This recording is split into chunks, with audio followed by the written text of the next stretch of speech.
نحمده ونصلي ونسلم على رسوله الكريم أما بعد فأعوذ بالله من الشيطان الرجيم بسم الله الرحمن الرحيم ثم أتبع سببا حتى إذا بلغ بين السدين وجد من دونهما قوما لا يكادون يفقهون قولا قالوا يا ذا القرنين إن يأجوج ومأجوج مفسدون في الأرض فهل نجعل لك خرجا على أن تجعل بيننا وبينهم سدا قال ما مكنني فيه ربي خير فأعينوني بقوة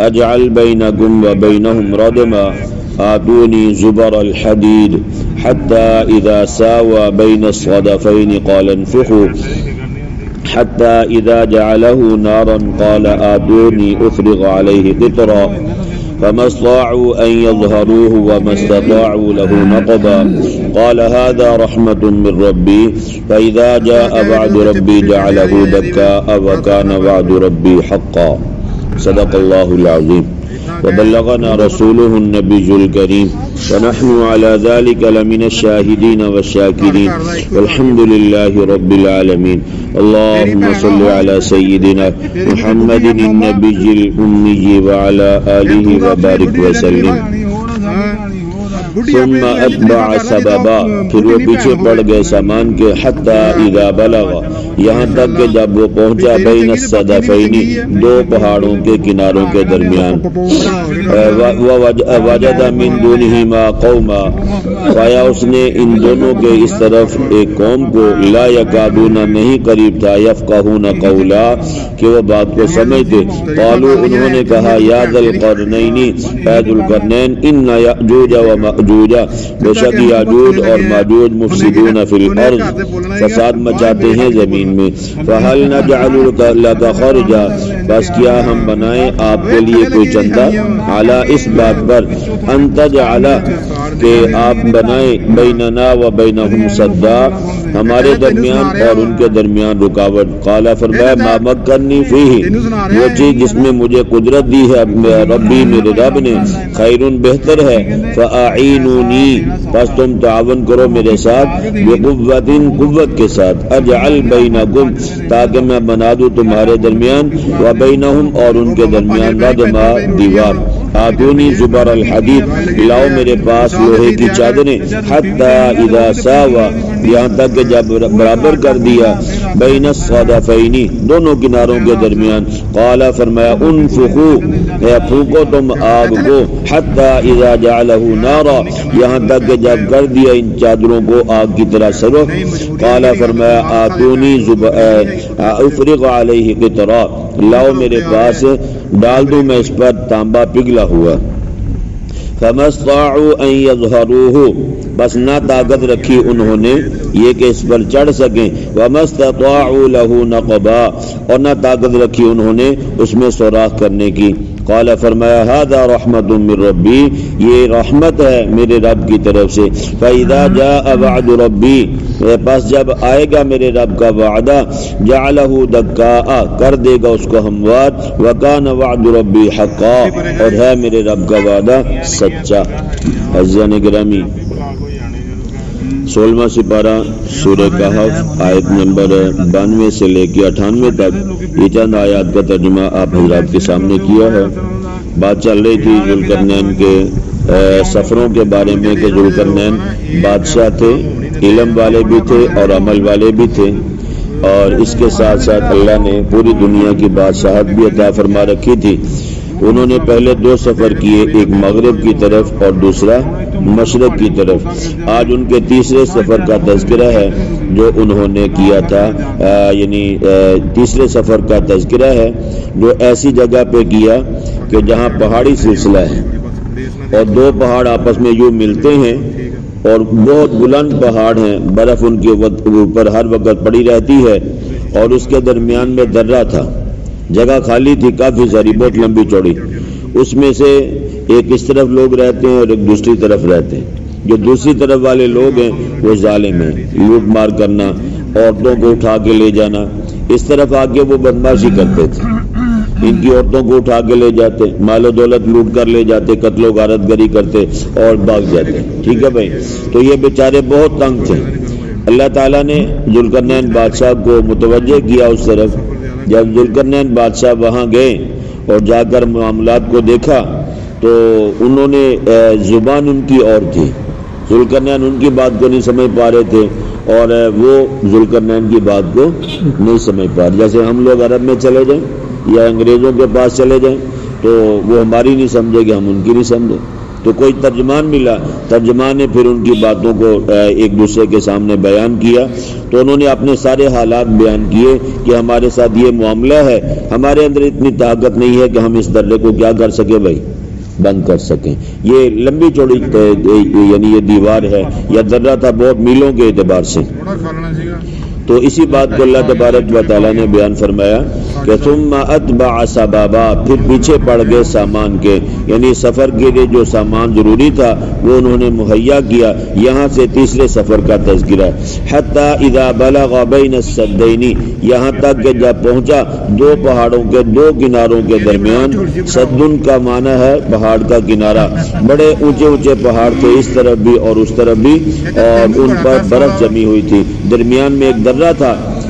وہ سارے کے سارے جو مظلوم لوگ تھے وہ ان کے پاس آئے، بادشاہ ذوالقرنین کے پاس، اور آ کر اپنے حالات کو بیان کیا. تو ذوالقرنین بادشاہ رحمۃ اللہ علیہ سے درخواست کی، اپیل کی کہ ہمارے اور ان کے درمیان کوئی رکاوٹ بنا دی جائے. جب وہ پہنچے پہاڑوں کے دو کناروں کے درمیان، وجد من دونہما قوما، پایا اس نے ان دونوں پہاڑوں کے اس طرف ایک قوم کو، لا یکادون یفقہون قولا، نہیں قریب تھا وہ بات کو سمجھتے. یہ میں نے عرض کیا کہ بولی کی وجہ سے ان کی زبان اور ہے اور بادشاہ کی زبان اور ہے. قالوا، کہنے لگے، یا ذا القرنین، ترجمان کے ذریعے سے، اے ذوالقرنین رحمۃ اللہ علیہ، ان یاجوج و ماجوج مفسدون فی الارض، بے شک یاجوج اور ماجوج زمین میں فساد مچاتے ہیں، اس درے سے آ کر قتل و غارت کرتے ہیں، لوٹ مار اور عورتیں اغوا کر کے لے جاتے ہیں. ہم ان کا مقابلہ نہیں کر سکتے. ہماری آپ سے درخواست اور اپیل یہ ہے کہ آپ اس درے کو بند کر دیں تاکہ آنے جانے کا راستہ کیا ہو جائے بھائی، بند ہو جائے، اور پہاڑوں کے اوپر سے آنا وہ ان کے بس میں نہیں ہے. تو یہ یاجوج اور ماجوج یہ کون لوگ ہیں؟ حافظ ابن حجر عسقلانی رحمۃ اللہ علیہ نے فتح الباری میں، اور حافظ بدر الدین عینی رحمہ اللہ نے عمدۃ القاری میں، اور حافظ ابن کثیر رحمہ اللہ نے البدایہ والنہایہ، یہ ان کی تاریخ کی کتاب ہے. ان کے علاوہ دوسرے بزرگ بھی لکھتے ہیں کہ یاجوج اور ماجوج یہ چین والے، جاپان اور منگولیا اور روس میں رہنے والی خبیث قومیں ہیں. ٹھیک ہے بھائی. باقی ان کی جو نشانی ہیں، علامتیں ہیں، وہی بتاتے ہیں کہ ان کے چہرے چوڑے، ناک چپٹے ہوئے، باغی ہوں گے. اس وقت دنیا میں جتنے بھی ملک آباد ہیں نا بھائی، ان میں سے چین پہلے نمبر پہ، اس کی آبادی تقریباً 1 ارب 40 کروڑ ہے. چین کی آبادی کتنی ہے بھائی؟ 1 ارب 40 کروڑ ہے. اور دوسرے نمبر پر ہندوستان ہے کہ اس کی آبادی 1 ارب کے قریب ہے. بہرحال یہ کہ ہر جگہ پہ لوگ رہتے ہیں، صحیح معنی میں تو اللہ ہی بہتر جانتے ہیں. ان حضرات نے بارے 3-4 ممالک کے لوگوں کے بارے میں فرمایا کہ یاجوج ماجوج وہ ہیں. فَهَلْ نَجْعَلُكَ لَكَ خَرْجًا، بس کیا بنائیں ہم آپ کے لیے کوئی چندہ. اب جیسی بات ہے کہ بادشاہ ہے تو انہوں نے کہا ہمارے علاقے کا مسئلہ ہے، ہم آپس میں چندہ اکٹھا کرتے ہیں، چندہ اکٹھا کر کے پیسے آپ کو دیتے ہیں تو آپ ہمارے ساتھ مل کے یہ دیوار یہاں کوئی رکاوٹ بنا دیں. اعلیٰ اس شرط پر انتر اعلیٰ بیننا و بینہم سدا، چندہ ہم کیوں اکٹھا کریں گے؟ تاکہ آپ بنائیں ہمارے درمیان اور ان کے درمیان ایک رکاوٹ، اس درے میں بلند دیوار کھڑی کر دیں کہ جس پر چڑھ کر وہ ادھر نہ آ سکیں. قال ذوالقرنین رحمۃ اللہ علیہ نے فرمایا، ما مکنی فیہ ربی خیر، وہ چیز جس میں مجھے قدرت دی ہے میرے رب نے بہتر ہے، یعنی مجھے مالی امداد کی ضرورت نہیں ہے. میں تم سے مالی امداد نہیں لوں گا، مجھے افراد کی قوت چاہیے، افرادی یعنی تعاون چاہیے کہ مجھے لوگ دو. میں پیچھے جا کے اپنے لیے مزدور لے کے آؤں، معاملہ لمبا ہو جائے گا، تم ایسے کرو مجھے مزدور دو، کام کرنے والے لوگ دو، باقی پیسہ یہ اللہ تعالیٰ نے مجھے بول دے رکھا ہے، ہر چیز اللہ کی عطا کی ہوئی ہے، بہرحال یہ کہ افرادی قوت اس وقت یہاں میرے پاس کم ہے۔ جیسی بات ہے بادشاہ اگر سفر کے لیے گیا ہے تو مخصوص افراد ہی ہوں گے، 100 کر لیں، 2 کر لیں، 400 کر لیں، اس سے زیادہ تو نہیں ہوں گے۔ تو بہرحال یہ کہ انہوں نے کہا جی ٹھیک ہے، فَأَعِينُونِي بِقُوَّةٍ، بس تم تعاون کرو میرے ساتھ بدنی قوت کے ساتھ، مزدوروں کی ضرورت ہے، اجعل بینکم وبینہم ردما، تاکہ میں بنا دوں تمہارے اور ان کے درمیان دیوار حائل کر دوں گا، تاکہ معاملہ اس طرح بن جائے کہ وہ ادھر نہ آ سکے اور تم ادھر نہ جا سکو۔ انہوں نے پھر یہ کیا کہ نیچے لکڑیاں رکھی اور ان کے اوپر کیا رکھے بھائی، کوئلے، اور اس کے اوپر لوہے کی چادریں رکھی ہیں۔ اب یہ کل سے میں سوچ رہا تھا، مجھے بات سے سمجھ میں نہیں آ رہی کیا ترتیب ہے اس کی۔ ایک شکل ذہن میں آتی ہے کہ چادریں لوہے کی یوں کھڑی کی ہیں، نیچے اس کے رکھا ہے لکڑی اور کوئلہ، ان کے اوپر یوں چادریں کھڑی کی ہیں وقفے سے نا، اور پھر جب یہ چادر کا سائز ختم، اس کے اوپر پھر ایندھن رکھا ہے، ایندھن رکھنے کے بعد اوپر پھر کوئلہ ڈالا ہے، پھر چادریں پھر ایسے کھڑی کی ہیں اور ان کے درمیان فاصلہ رکھا ہے مخصوص، ٹھیک ہے بھائی۔ اور جب یہ دیوار مکمل ہو گئی اس کے بعد تمام لکڑیوں کو آگ لگائی گئی، اب آگ بھی جل گئی اور اس کے ساتھ ساتھ کوئلہ بھی کیا ہو گیا بھائی، جلنا شروع ہو گیا۔ اس آگ کی حرارت کی وجہ سے جو چادریں تھیں نا یہ کیا ہوگی بھائی، بالکل پگھل گئی، سرخ ہو گئی، یعنی سرخ ہو گئی۔ پھر اس کے بعد تانبا پگھلا ہوا وہ الگ سے گرم کیا ہوا تھا، وہ اس کے اندر ڈالا، ان چادروں کے درمیان میں ڈالا، ٹھیک ہے بھائی۔ جب چادروں کے درمیان میں ڈالا، تانبا بھی پگھلا ہوا اور لوہے کی چادریں بھی کیا سرخ ہوئی آگ کی وجہ سے، یہ آپس میں بالکل ضم ہو گئی، ٹھیک ہے بھائی۔ باقی کیا صورت ہے تو دیکھ کے پتہ چل سکتا ہے، تصویریں میں نے دیکھی نہیں ہے، بلکہ یہ پڑھ کے میں نے یہی سمجھا، باقی اللہ کبھی بیشی معاف فرمائے۔ یعنی اس انداز سے دیوار بنائی ہے اور اتنی چوڑی بنائی ہے کہ نہ تو اس کو وہ پھلانگ سکتے، نہ اس کو کاٹ سکتے اور نہ ہی اس کے اوپر چڑھ سکتے، یعنی سیسا اور یعنی تانبا پگھلا ہوا اور لوہے کی چادریں یہ آپس میں یوں ملا دی گئی ہیں، اس کو کاٹ نہیں سکتے، ٹھیک ہے بھائی۔ جب سے بنی اب تک تو وہ نہیں کٹی، قرب قیامت جا کے وہ کٹے گی بھی، اور وہاں سے نکل کے یہ سارے دوبارہ پوری دنیا کے اندر دوبارہ فساد پھیلائیں گے۔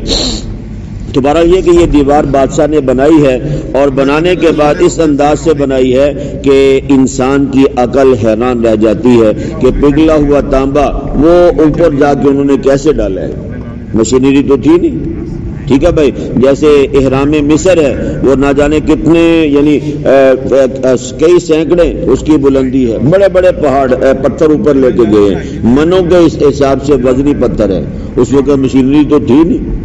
انسان کی عقل حیران رہ جاتی ہے کہ یہ یعنی 10 من 20 من کا جو پتھر ہے یہ اتنا اوپر کیسے لے کے گئے، 300-400 فٹ 500 فٹ کی بلندی پہ اتنے بڑے بڑے پتھر کیسے گئے، لیکن گئے، بنائے ہیں لوگوں نے۔ تو ان کی شاہکاریاں یہ بتاتی ہیں کہ یہ ساری چیزیں بنائی گئی۔ بل یہ کہ ذوالقرنین بادشاہ رحمۃ اللہ علیہ نے وہاں پہ ان کی اپیل پہ دونوں پہاڑوں کے درمیان یعنی چادروں کو کھڑا کر کے تانبا ڈال دیا، اور جس کی وجہ سے وہ دیوار مضبوط بن گئی۔ آتونی زبر الحدید، جب چادریں کھڑی کر دی گئی تو بادشاہ کہنے لگا لاؤ میرے پاس، یعنی پہلے لوہے کی چادریں مانگی ہیں۔ امام بخاری رحمۃ اللہ علیہ فرماتے ہیں زبارن، یہ زباراتن کی جمع ہے، اس کا معنی ٹکڑا، مراد اس سے چادر ہے کہ لوہے کی چادریں لے کے آؤ۔ حتی اذا ساوا بین الصدفین، یہاں تک کہ جب برابر کر دیا دونوں کناروں کے درمیان لوہے کی چادریں بچھا بچھا کر اور درمیان میں کوئلے اور لکڑیاں رکھ کر اوپر تک برابر کر دیا ان لوگوں نے بدنی قوت کے ساتھ، اس معاملے کو پورا کر دیا۔ قال انفخوا، پھر اس نے کہا پھونکو تم آگ کو، بہت خوب آگ جلائی گئی۔ حتی اذا جعلہ نارا، یہاں تک کہ جب کر دیا لوہے کی چادروں کو آگ کی طرح سرخ۔ قال ذوالقرنین بادشاہ رحمہ اللہ نے فرمایا آتونی زبر آتونی افرغ علیہ قطرا، لاؤ میرے پاس پگھلا ہوا تانبا تاکہ میں ڈال دوں اس میں پگھلا ہوا تانبا۔ اللہ تعالیٰ ہی بہتر جانتے ہیں، میں نے پہلے عرض کیا کہ یہ پگھلا ہوا تانبا بالکل گرم یہ کس انداز سے اوپر لے کے گئے, کیسے چادروں کے اندر ڈالا ہے. وہ دیوار یکجان ہو گئی. فمستطاعوا ان یظہروہ, پس نہ طاقت رکھی یاجوج ماجوج نے یہ کہ اس پر چڑھ سکیں. ومستطاعوا لہ نقبا, اور نہ طاقت رکھی اس میں سوراخ کرنے کی کہ لوہا اور تانبا یکجان ہو چکا ہے, دیوار مضبوط بن چکی ہے. ان کی مدد کرنے کے بعد قال, بادشاہ نے فرمایا ھذا رحمت من ربی, یہ کیا بھائی میرے رب کی رحمت, میرا کمال نہیں ہے, یہ میرا کمال ہے. یہ سورت کے شروع سے یہ معاملات چل رہے کہ اللہ نے علم دیا ہے, اللہ نے عہدہ دیا ہے, اللہ نے کاریگری دیا, جو بھی دیا ہے وہ کمال میرے اللہ ہی کا ہے, بندے کا کوئی کمال نہیں ہے. قال ھذا رحمت من ربی, کہا ذوالقرنین بادشاہ نے کہ یہ رحمت ہے میرے رب کی طرف سے. وہ لوگ ہر کام کی نسبت اللہ تعالیٰ کی طرف کرتے تھے, اور ہمیں کہ اگر فائدہ ہوگا تو میں نے کمایا, نقصان ہوگا تو اللہ نے ایسی قسمت میں لکھا تھا. ایسے کہتے ہیں نا بھائی, فائدہ ہو تب بھی تو اللہ ہی دے دے نا بھائی, یا نقصان ہی اللہ دیتے, نفع نہیں دیتے. اللہ نفع بھی دیتے, اللہ نقصان بھی دیتے ہیں. تو اس میں جو بھی فائدہ ہو تب بھی اللہ کی طرف سے ہے, نقصان ہو تو وہ بھی اللہ کے حکم سے ہے. فَإِذَا جَاءَ وَعْدُ رَبِّي, پس جب آئے گا وعدہ میرے رب کا, جَعَلَهُ دَكَّاءَ, کر دے گا اس کو ہموار. ایسے اسباب پیدا ہو جائیں گے کہ وہ دیوار ہموار ہو جائے گی, اور آمد و رفت کے اسباب پیدا ہو جائیں گے, یعنی دیوار ختم ہو جائے گی. ہوگی کب یہ, جب اللہ کو منظور ہوگا. وَكَانَ وَعْدُ رَبِّي حَقًّا, اور ہے میرے رب کا وعدہ سچا. قیامت کی بڑی نشانیوں میں سے یاجوج ماجوج کا نکلنا بھی ہے, حضرت عیسیٰ علیہ السلام کا نزول بھی ہے, حضرت امام مہدی علیہ رضوان کا ظہور ہے, 3 علاقوں کا زمین میں 10 جانا, یہ بھی حدیث مبارکہ سے منقول ہے, یعنی قیامت کی نشانیوں میں سے. اور اس میں جو دنسے جائیں گے, ایک مشرق کی طرف سے ہوگا, ایک مغرب کی طرف سے, اور ایک خاص عرب کی جگہ بھی ہوگا. عرب میں بھی ایسا واقعہ ہوگا کہ زمین دنسا دی جائے گی. تو حضرت نے لکھا ہے کہ باقی تو اللہ ہی بہتر جانتے ہیں کہ عرب میں کہاں سے زمین دنسائی جائے گی, لیکن فرماتے ہیں کہ تبوک کا وہ مقام جہاں امریکی فوجیوں نے اپنے اڈے ڈال رکھے نا بھائی, تقریباً وہاں پہ ان کو شراب بھی دی جاتی, وہاں ان کی ساری بدماشیاں عرب حکومت پوری کر رہی اپنے خرچے پہ. ان فوجیوں کی تنخواہیں بھی یعنی عرب والے دے رہے ہیں. تقریباً 40,000 کے لوگ وہاں قریب موجود ہیں. تو یہ سارے کے سارے کیا انہوں نے ڈرا کے رکھا ہوا ہے کہ اگر یہ ہماری حفاظت نہیں کریں گے, عراق کھا جائے گا, دوسرا ملک کھا جائے گا, تیسرا عرب والوں کو کھا جائے گا. تو عرب والوں نے اپنی حفاظت کے لیے بدبخت غیر مسلم جو انگریز ہے اس کی فوج کو لاگے بٹھایا ہوا ہے. ٹھیک ہے بھائی, وہ شراب بھی پیتے, وہ زنا بھی کرتے, جہاں ان کے یہ مقامات ہے. حضرت نے لکھا کہ میرا شرح صدر یہ ہے کہ سب سے پہلے عرب کی زمین میں جو زمین دنسائی جائے گی, فرمایا وہ وہی جگہ ہوگی جہاں پہ ان بدبختوں کے اڈے ہیں. اور اس وقت بھی 13,000 کے قریب علماء سعودیہ کی جیلوں میں سڑ رہے ہیں, جن کا جرم صرف یہ ہے کہ انہوں نے یہ کہا کہ نبی کریم صلی اللہ علیہ وسلم نے یہ بات ارشاد فرمائی تھی کہ اخرج الجہود والنصارى من جزیرۃ العرب, کہ یہود و نصارہ کو عرب کا جزیرہ سے نکال دو. تم نے عیسائیوں کی فوج, امریکہ والے جو انگریز ہیں یہ زیادہ تر عیسائی ہیں, تم نے عیسائیوں کو لا کے عرب کے اندر بٹھایا ہوا, یہ بات غلط ہے. ان کے علماء کی صرف سزا یہ ہے, جو 13-14 ہزار علماء ان کی جیلوں میں سڑ ہے نا, ان کا قصور اتنا ہے کہ انہوں نے اس کی مخالفت کی. ٹھیک ہے بھائی, آپ کو پتہ ہے وہاں خطبے لکھے ہوئے ہیں, تو اس کے علاوہ امام بات نہیں کر سکتے, تو انہوں نے یہ بات کی ہے, تو اس جرم میں ان کو اٹھا کے جیلوں میں ڈال دیا گیا, حالانکہ انہوں نے وہ بات کی ہے جو اللہ کے نبی صلی اللہ علیہ وسلم نے ارشاد فرمایا. تو بہرحال یہ کہ یہ باتیں ہوں گی, قرب قیامت ہوگی, اور یہ بہت بڑی دیوار ہے جو آج تک کہاں ہے, یہ دیوار چین کے نام سے مشہور ہے, یا کہاں پہ ہے یہ اللہ باقی بہتر جانتے ہیں. لیکن یہ کہ ذوالقرنین بادشاہ نے یہ 3 بڑے سفر کیے, ان کی کارگزاری اللہ نے ان آیات میں بیان کی ہے جو آپ حضرات کے سامنے بیان کی گئی. اللہ پاک مجھے اور آپ کو کہنے سننے سے زیادہ سمجھ کر عمل کرنے کی توفیق نصیب فرمائے.